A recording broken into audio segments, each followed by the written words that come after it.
ভয়ঙ্কর রূপে শক্তি বাড়িয়েছে ঘূর্ণিঝড় রেমাল। আগ্রাসী রূপ উপকূলে উপকূলে। রেমালের শক্তিমত্তায় বয়ে যাচ্ছে দমকা ঝড়ো হাওয়া। সাগর ফুঁসে উঠেছে স্বাভাবিকের চেয়ে কয়েক গুণ বেশি মাত্রায়। গর্জন তুলে হুঙ্কার দিচ্ছে বড় বড় ঢেউ, জানান দিচ্ছে রেমালের তেজ।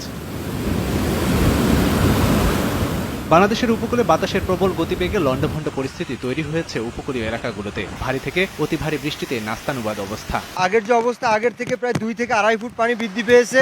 ঠিক আছে, বর্তমান পরিস্থিতি খুবই ভয়াবহ। ঝড় বৃষ্টি বাতাস এত পরিমাণ বাড়তেছে।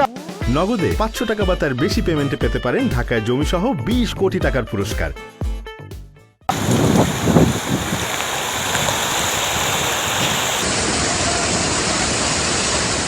এদিকে উত্তাল সাগরের প্রভাবে নদ নদীর পানি বৃদ্ধি পাওয়ার সঙ্গে সঙ্গে জোয়ারের পানিতে ভাসছে লোকালয়। পটুয়াখালী, বরগুনা, বাগেরহাট, নোয়াখালীতে বাঁধ ভেঙে হু হু করে পানি ঢুকছে জনপদে। পানিবন্দী হয়ে পড়েছে হাজার হাজার বাসিন্দা। ঝড়ের তাণ্ডবে ভোলা, নোয়াখালীতে বিপজ্জনক অবস্থায় এলাকাবাসী। পানি ঠেকাতে আপ্রাণ চেষ্টায় স্থানীয়রা। ঘরবাড়ি তলিয়ে যাওয়ায় নির্ঘুম রাত কাটার দুশ্চিন্তায় তারা। ছুটি যে আমাদের উত্তর ডালভাঙ্গে এই গ্রাম সব তলিয়ে গেছে, মাঝখালি এই গ্রামও সব তলিয়ে গেছে। পানি ঢুকিয়া পুকুরের মাছটা সব উঠে গেছে।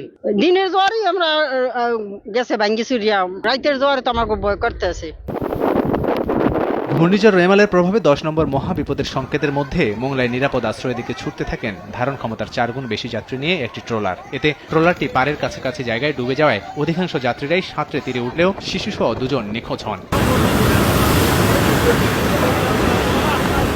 মূল আঘাত করার সময় কেন্দ্রবিন্দু আরও আগ্রাসী রূপ নিতে পারে রেমালের। 18টি জেলায় থাকবে দাপটের মাত্রা। অতিক্রমের সময় 8 থেকে 10 ফুট জলোচ্ছ্বাস হতে পারে। সেই সঙ্গে অতি ভারী বৃষ্টিতে 5 জেলায় ভূমিধসের শঙ্কার কথাও জানিয়েছে আবহাওয়া দপ্তর। রাবিব হাসান, সময় সংবাদ।